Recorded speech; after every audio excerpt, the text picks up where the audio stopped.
Olá pessoal, hoje a gente vai começar aqui nossa sequência de aulas, né? Parte inicial que a gente vai observar hoje, matemática financeira. Nessa parte da matemática financeira, a gente vai ver aqui algumas situações iniciais desse conteúdo.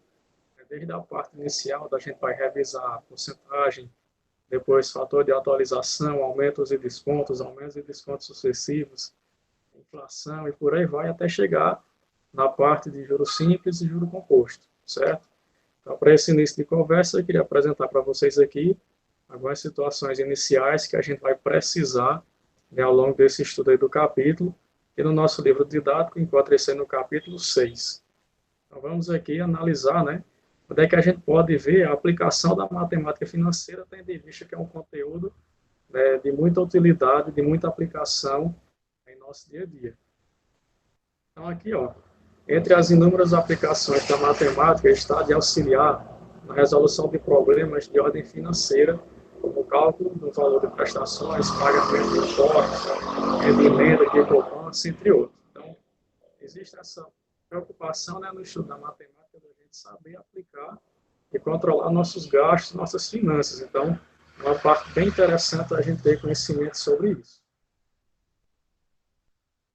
Então, utilizar o dinheiro de forma adequada, saber como gastar mensalmente a quantidade menor do que a que se ganha e poupar alguma parte dessa remuneração são importantes para uma vida financeira equilibrada, né? A gente precisa ter esse controle de gastos, saber quanto a gente arrecada, quanto a gente pode gastar, para que no final das contas, né, a gente não se endivide nem acabe tendo aí descontrole financeiro de gastos. Então, daí é importante a importância da gente saber essa noção básica da matemática financeira, a fim de ter uma vida equilibrada, né, financeiramente falando.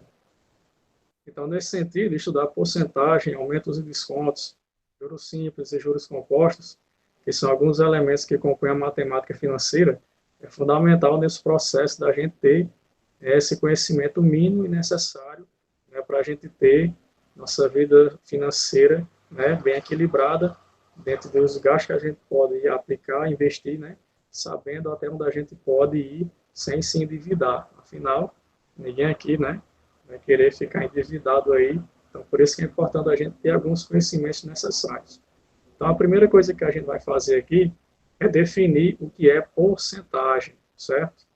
Então, porcentagem, como o próprio nome já sugere, vem algo relacionado a 100. Você tem um total, pegar uma parte dessas 100, então a gente vai ter uma porcentagem disso. Então, a porcentagem corresponde à parte considerada de um total de 100 partes. Para indicá-la, a gente vai utilizar esse símbolo aqui que todo mundo conhece, né? Símbolo aqui da porcentagem. E é uma forma de representar uma fração, né? Por ser fração, a gente vai ter aqui o numerador e o denominador, com o denominador 100, ou qualquer representação que se equivalha a isso. Quando a gente fala em fração de denominador 100, que a gente está considerando essa parte aí em termos, né, de porcentagem, valores percentuais. Então, existem algumas situações onde a gente pode representar de diferentes maneiras esse mesmo valor percentual, que dependendo da aplicação, vai ser mais interessante a gente expressar de uma forma ou de outra na hora de resolver os cálculos. Então, a primeira delas, a gente observa aqui, né, o valor numérico acompanhado do símbolo da porcentagem, onde nessa representação a gente tem aí a taxa percentual, nesse caso aí 5%. E um total de 100 partes, a gente está considerando 5 delas. Outra maneira que a gente tem é transformar essa taxa percentual na sua forma escrita, né, através de fração. Então, 5% é 5 partes de um total de 100. É você pegar 5 e dividir por 100. Nessa representação, a gente pode chamar aí de razão centesimal. Razão porque vem de quê? Vem da fração, né? Divisão entre dois elementos, onde o denominador é 100. Então, a gente vai ter aí 5 de um total de 100 partes, 5%. E o resultado dessa fração, quando a gente calcula, a gente vai obter, né? Nesse caso aí, 5%, que é a mesma coisa de 5 sobre 100, 0,05. Então, essa representação a gente vai chamar, né, da forma decimal. Então, a gente vai abordar essas três maneiras aí de escrever esse mesmo valor percentual, onde, dependendo da aplicação, vai ser mais conveniente a gente escrever de uma forma ou de outra, conforme a gente for entendendo aqui os exemplos daqui para frente. Então, para iniciar com vocês, a gente já vai abordar aqui em alguns conceitos de aplicação da porcentagem, bem como o cálculo de como a gente pode fazer contas envolvendo nesse assunto. Então, aqui diz o seguinte: a prefeitura de uma determinada cidade oferece um desconto de 30% no valor do IPTU, caso o proprietário pague o valor em cota única. Aqui a gente já tem algumas observações a considerar, né? Primeiramente, aqui a gente tem essa representação como sendo a taxa percentual, valor numérico acompanhado do símbolo de porcentagem. Então, essa taxa percentual de desconto é de 30% se esse proprietário fizer o pagamento em uma única parcela, né, a cota única. Então, se o IPTU de um imóvel foi de R$ 270 e esse proprietário decidiu pagar em cota única, quanto ele economizou. Então, aqui a gente quer saber exatamente, né, esse resultado aqui, analisar quanto esse proprietário economizou se ele pagar esse IPTU em cota única, né, de R$ 270 com desconto de 30%. Então, a primeira observação que a gente vai fazer é exatamente observar isso aqui. Ó, essa economia será de 30% de R$ 270. Exatamente esse desconto que foi dado, né, sobre esse valor aqui. Então, como é que a gente faz para obter quanto é 30% de 270? A gente vai transformar essa taxa percentual na razão centesimal. Lembrando que a gente pode fazer também por regra de 3, não tem problema, mas eu vou mostrar aqui para vocês, né, percentualmente falando, como é que a gente faz esse cálculo. Então, a gente vai pegar essa taxa percentual de 30% e transformar na razão centesimal ou na forma decimal. Eu vou fazer aqui pela razão centesimal, porque vai ficar mais fácil da gente, né, resolver. Então, 30% é pegar 30 e dividir por 100. Exatamente isso. Na matemática financeira, esse dia aqui é a multiplicação. Você vai pegar aqui o produto da taxa percentual pelo valor que a gente tem, que no caso é de R$ 270.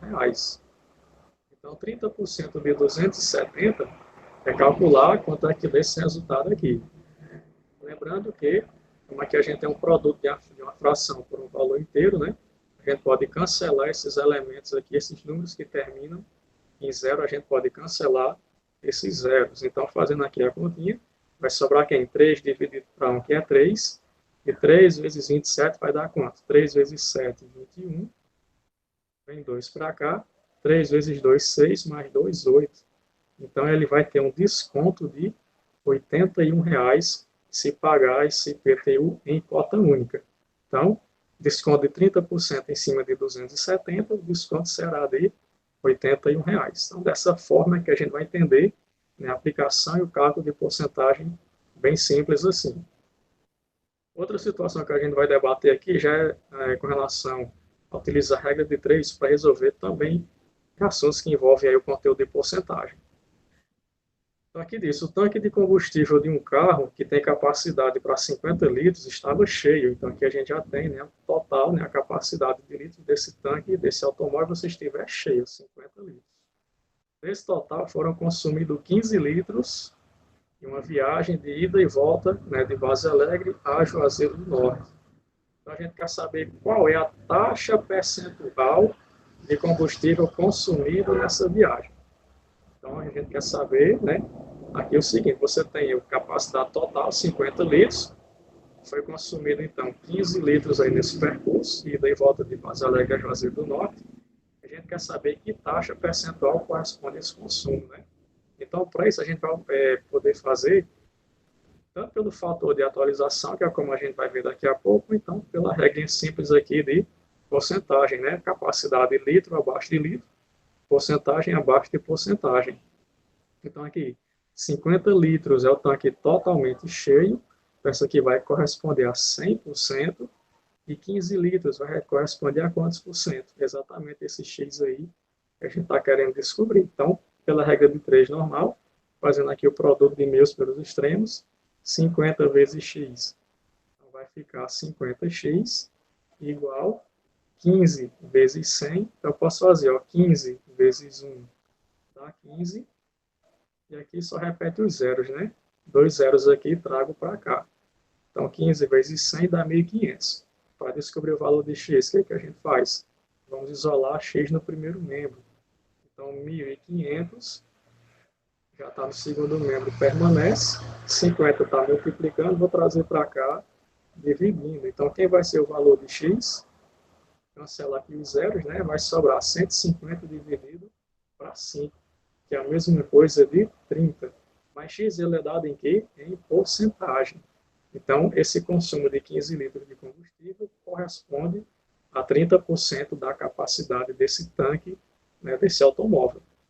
Então, a gente encontrou aqui qual foi a taxa, pessoal, de percentual de consumo, né, nesse trajeto. 30% do total de combustível aí no carro. Então, simples assim, a gente pode perceber, né, a aplicação e uso de expressões para calcular, né, a porcentagem no nosso cotidiano.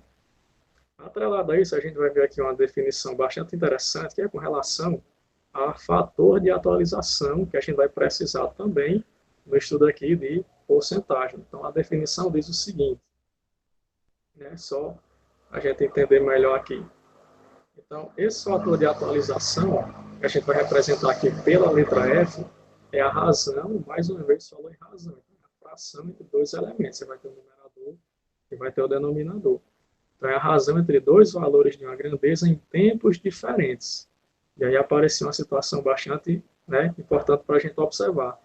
Esse tempo diferente pode ser com relação ao presente, passado e futuro. E sempre o valor mais antigo é o que vai servir de base dessa comparação aqui. Então, esse fator de atualização constitui uma ferramenta importante no trabalho da matemática financeira. Então, aqui na prática, esse fator de atualização vai indicar para a gente quanto a grandeza aumentou ou diminuiu ao longo do tempo em termos percentuais. Então, a expressão que a gente vai utilizar, essa razão aqui, é bem simples. É só você considerar, né, essa seguinte fração. O fator de atualização é a razão entre o valor mais atual dividido pelo valor mais antigo, certo? Porque esse valor mais antigo é que vai servir de base para a gente saber se atualmente essa grandeza aumentou ou diminuiu ao longo do tempo e em que termos percentuais foi isso. Então, quando a gente fala em fator de atualização, é interessante a gente saber, como aqui fala em razão, né, a razão entre duas grandezas, é importante a gente saber o seguinte. Se a gente denotar duas grandezas A e B e fazer análise dessas possibilidades de divisão, a gente vai chegar em três situações. Primeiro, essa razão de A sobre B pode ser igual a 1, desde que A e B sejam iguais. Você vai dividir o número A para o número B. E esses números são iguais, então, obviamente, o resultado aqui vai ser 1. Né? Se isso acontece, a gente está diante de um fator de atualização neutro. Então, quando o fator de atualização, que é a razão entre A e B, for igual a 1, ele é um fator neutro. O que isso quer dizer? Não houve nem aumento e nem perda, né, em valores percentuais falando. Nem aumentou, nem diminuiu. Permaneceu igual. Quando eles são diferentes, pode acontecer de A sobre B ele ser maior do que 1. Se é maior, é porque A é maior que B. Ou pode acontecer de A sobre B ser menor do que 1. Se A sobre B é menor que 1, então A ele vai ser menor que B, certo? E o que a gente precisa considerar? Quando esse resultado aqui, o fator de atualização, que vem da razão entre duas grandezas, for maior que 1, então a gente vai indicar como sendo o quê? Um acréscimo. E o que passou de 1, que a gente vai chamar de I, é justamente essa taxa percentual de aumento. Caso contrário, se o fator de atualização der menor que 1, então a gente está diante de um desconto ou perda de valor, por exemplo. Nesse caso, a expressão que a gente vai indicar vai ser 1 menos I, onde esse I negativo aqui é exatamente essa taxa percentual de desconto.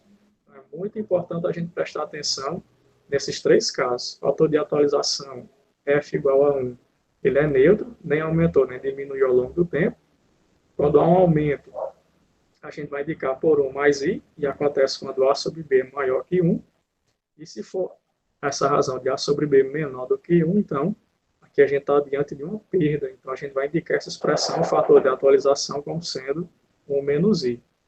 Entretanto, a matemática financeira está intimamente ligada aos conceitos de porcentagem. Portanto, para lembrar que essa diferenciação das grandezas será sempre, né, expressa em valores decimais, né, que corresponde à porcentagem que foi que a gente viu na situação anterior. A gente pode indicar através da fórmula decimal, na razão centesimal ou na taxa percentual.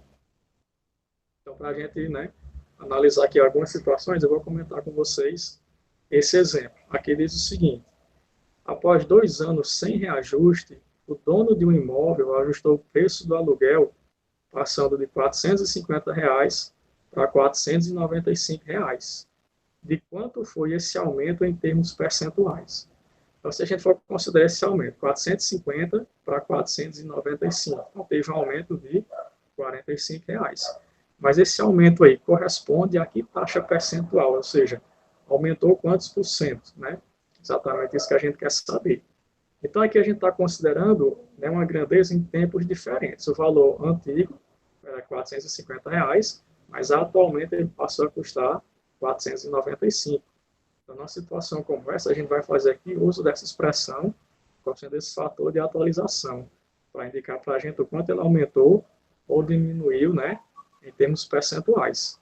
Então, o valor novo, que é quanto esse aluguel está sendo cobrado agora, é R$ 495. Mas antigamente ele custava quanto? 450. Então, como é que a gente faz para saber de quanto foi esse aumento em termos percentuais? É somente calcular quanto é essa divisão aqui. 495 dividido para 450. Então, aqui só cabe uma vez, né? 1 vezes 450 dá 450. Para 495 falta 45. 45 é menor do que 450. Então, 0 aqui, vírgula aqui. Sobrou quem? 450 dividido para 450, aqui dá 1. Então, aqui vai sobrar resto 0. Muito bem. Então, essa divisão aqui, que a gente obtém 495 por 450, vai dar 1,1. Esse 1,1 que a gente achou é quem? É o fator de atualização. O que a gente observa? Que esse fator de atualização deu maior do que 1. Foi 1, alguma coisa, né? Foi maior. Então, aqui deu 1,1. O que é que isso acontece? Porque houve, obviamente, um aumento.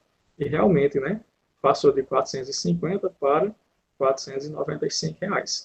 Mas esse aumento representa quantos por cento? Então, a gente viu lá da expressão anterior, quando a gente está diante de um aumento, esse fator de atualização vai ser indicado pela expressão F igual a 1 mais I. Mas esse fator de atualização deu quanto? Deu 1,1. Então, vou trazer para cá. 1,1 vai ser igual a quem? A 1 mais I. Se 1,1 é igual a 1 mais I, é porque 1 mais I é igual a 1,1. Né? Qual é o objetivo disso? Trazer esse I, que é a taxa percentual, para o primeiro membro. Então, o que é que eu vou fazer aqui? Só organizar, né? Eu vou isolar aí no primeiro membro e vou mandar o resto para o outro lado. 1,1 já está à direita do sinal de igualdade, né? Então, permanece. 1,1. Esse 1 está aqui positivo, vou trazer para cá negativo. Então, 1,1 menos 1 dá quanto? Vai dar 0,1. Então, a gente chegou nesse número decimal aí, 0,1. Qual vai ser essa taxa percentual? Quando você tem a forma decimal e quer encontrar essa taxa percentual, converter, é só você pegar e multiplicar por 100. Então, pega essa taxa percentual ali e multiplica por 100. E 0,1 vezes 100 vai ser igual a 10. Então, aqui a gente tem o aumento do preço desse aluguel de 10%. Então, dessa forma, a gente entende esse aumento percentual associado ao conceito aí de fator de atualização, certo? Outra situação que a gente pode considerar é essa. Imagine só, você comprar um celular novo, né, por R$ 1.400 e um ano depois vender por 980. Obviamente, quando você vai comprar um objeto novo, né, a tendência de você for vender é perdendo dinheiro. Tem a desvalorização, né, inerente a isso. Então, se você comprar um objeto por R$ 1.400 e vender por 980, eu vou ter uma perca de quantos por cento? Então, é exatamente isso que a gente quer descobrir. Qual é essa taxa percentual de, digamos assim, prejuízo que a gente vai ter, né? Então, mais uma vez, fator de atualização. Você vai pegar o valor novo e dividir pelo valor antigo. Então, o valor novo é quanto eu vendi ele hoje, atualmente. Eu vendi por R$ 980, né, o valor atual dele. Mas antigamente eu comprei por quanto? Por 1.400. Então, quanto foi que eu perdi nessa venda? É só você pegar 980 e dividir por 1.400. Então, fazendo essa divisão, aqui é menor, né? 980 é menor do que 1.400. Então, zero aqui e aqui 0, muito bem. Chegou naquele detalhe lá, né? Números terminados em zero, a gente na divisão pode cancelar. Então, sobrou aqui o quê? 98 dividido por 14. Muito bem. Então, 98 dividido por 14. Vamos ver aqui se com 7 resolve. Então, 14 vezes 7. Vamos ver quanto é que dá. 7 vezes 4 dá 28. Sobe 2. 7 vezes 1, 7. E 2 dá 9. Então, ó, certinho. Deu 98. Então, 7 vezes 14 dá 98. Né, que para 98 não falta nada. Então, o resto da divisão é zero. Então, esse autor de atualização aqui deu o quê? 0,7. E aí vem aquela pergunta, 0,7 é maior ou é menor que 1? É menor, 0, alguma coisa. É menor porque a gente está diante de um prejuízo, né? O fator de atualização é menor que 1. Se é menor, então F é igual a 1 menos I. Agora é só substituir. Quem é F? O fator de atualização que a gente encontrou, 0,7. Então, 0,7 vai ser igual a quem? A 1 menos I. Qual é o propósito agora? Encontrar quem é esse I, para descobrir essa taxa percentual, nesse caso agora de prejuízo, né, de perda. Então, esse I está no segundo membro negativo, vai vir para o primeiro membro positivo. Esse 1 já está no segundo membro, então permanece. E 0,7 está positivo, vou trazer para cá, menos, né, negativo. Então, I vai ser igual a quem? 1 menos 0,7 dá 0,3. Então, como é que eu transformo essa forma decimal na taxa percentual? Só pegar 0,3 e multiplicar por 100. Então, esse produto aqui vai ser igual a 30. Então, isso quer dizer que foi vendido esse celular com prejuízo, né, com uma perda de 30%. A gente descobriu aí qual foi essa taxa percentual de perda, 30% do valor original, certo? Muito bem. Associado a esse aumentos e descontos pelo fator de atualização, a gente pode saber quanto essa grandeza aumentou ou diminuiu ao longo do tempo. Em termos percentuais, a gente tem também aumentos e descontos sucessivos. Então, na comparação, só evidenciar aqui, na comparação de dois valores diferentes de uma mesma grandeza, F maior que 1, foi o que a gente acabou de ver, né? Significa um aumento ou acréscimo de valor, e F menor que 1 significa desconto ou perda de valor, pois o valor da grandeza variou no tempo e o valor mais antigo é que vai servir de base de comparação, para a gente saber se aumentou ou diminuiu e qual foi esse aumento ou desconto em termos percentuais. Já quando o fator de atualização é exatamente igual a 1, ele é chamado de fator neutro, né? Isso significa que não houve variação percentual, nem aumentou e nem diminuiu ao longo do tempo. Então, assim como a gente pode fazer a análise, né, de uma situação para saber se teve um aumento ou desconto para um período, a gente pode fazer para mais, que é o que a gente chama de aumentos e descontos sucessivos. Certo? Mas antes da gente ir para essa parte de aumentos e descontos sucessivos, vamos entender primeiro essa ideia de aumentos e descontos. Então, a média de consumo mensal de energia elétrica de uma residência é de 120 kWh. Por passar mais tempo em casa devido à pandemia, o morador estima que haja um aumento de 30% no consumo mensal. Então, aqui a gente já tem duas informações bem importantes, né? A média é de 120, mas estima-se que haja um aumento de 30% nesse consumo. Então, caso essa estimativa se realize, qual deverá ser o consumo em quilowatt-hora nos meses seguintes, né? Então, o que a gente vai ter que prestar atenção aqui? A gente já está diante de um aumento, certo? E um período só que a gente está considerando da seguinte maneira. Se a média for de 120 kW, né, de consumo desse imóvel ia passar a ter um aumento de 30%, né, um aumento de 30%, vai passar a consumir quanto? Então, se tem aumento de 30%, a gente já vai utilizar aqui diretamente a expressão F igual a 1 mais I, porque a gente está diante de um aumento, né? Então, 1 mais I. A gente já tem aqui qual é essa taxa percentual de aumento, né? No caso aqui, corresponde a quanto? A 30%. Então, esse F vai ser exatamente quem? Lembrando que F é o fator de atualização, né? Vai indicar quanto aumentou ou diminuiu. Então, aqui você vai ter F igual a 1 mais I, onde vai ser essa taxa percentual de aumento, né? Um aumento de 30%. Então, F é igual a 1 mais 30%. A gente vai transformar essa taxa percentual na forma decimal. Então, F vai ser quem? 1 mais 30% é a mesma coisa de 30 dividido por 100, e vai dar 0,3. Então, a forma decimal é essa daí. Então, F vai valer quanto? 1 mais 0,3 dá 1,3. Então, tendo esse fator de atualização, a gente vai multiplicar pelo consumo médio que já dos meses anteriores, né? Vai pegar 120 e multiplicar por 1,3 e ver quanto é que dá esse aumento aqui, certo? Então, ó, 3 vezes 0 dá 0, 3 vezes 2 fica 6, e 3 vezes 1 dá 3. 1 vezes 0 dá 0, 1 vezes 2 fica 2, e 1 vezes 1 vai dar 1. Pegando aqui, você vai ter 0, 6 mais 0 dá 6, 3 mais 2 dá 5, e esse 1 vem para cá. Quantas casas decimais após a vírgula?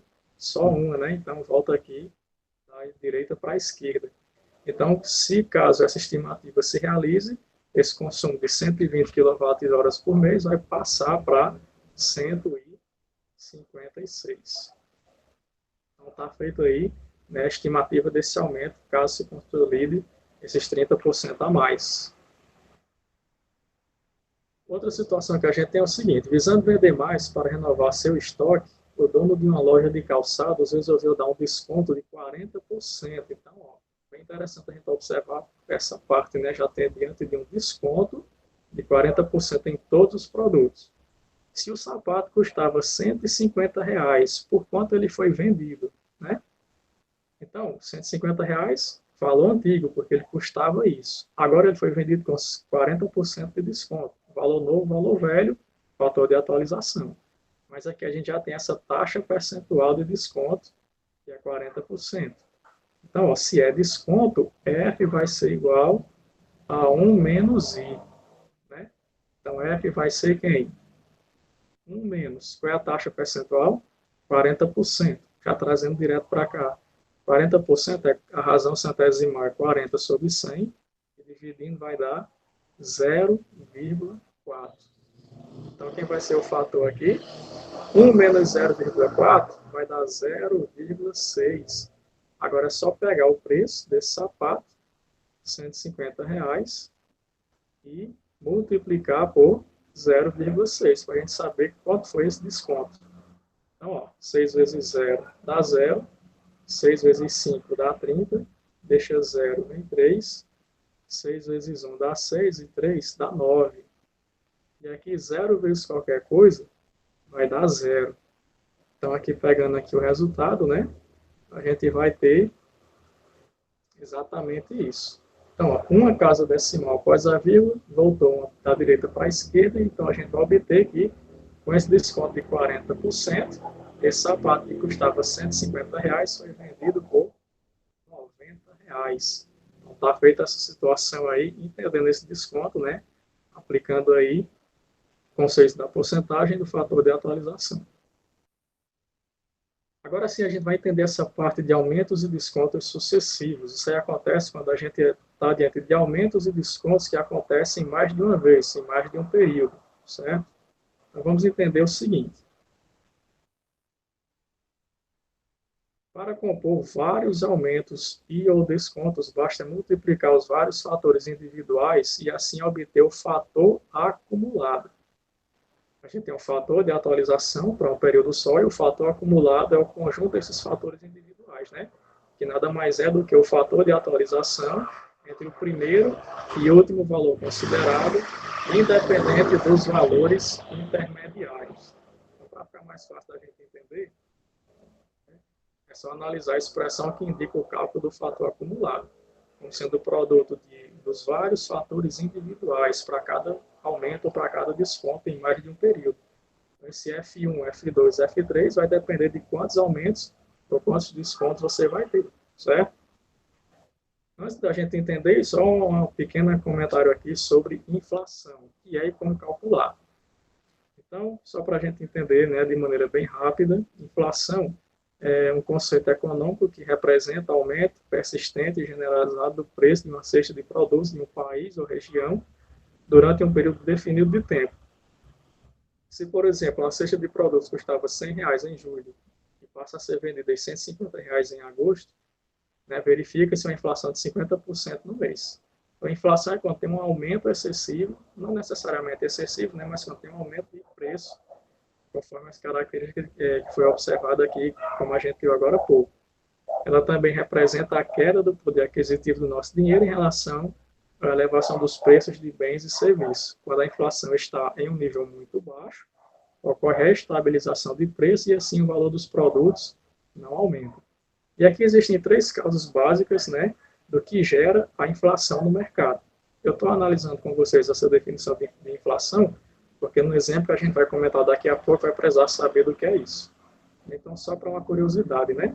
Inflação monetária é uma dessas causas, que é a emissão exagerada e descontrolada de dinheiro por parte do governo. Existe também inflação de demanda, que é a demanda por produtos, aumento de consumo maior do que a capacidade de produção. E a inflação de custo é quando tem aumento nos custos de produção, seja por máquinas ou matéria-prima e mão de obra de produtos. Então, de maneira bem geral, inflação a gente pode entender dessa forma. Mas voltando lá para a nossa situação de aumentos e descontos sucessivos.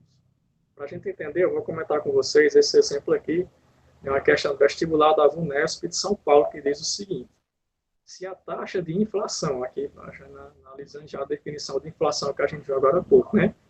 Se a taxa de inflação de janeiro é de 6% e a de fevereiro é de 5%, então a taxa de inflação no bimestre de janeiro-fevereiro é de quanto?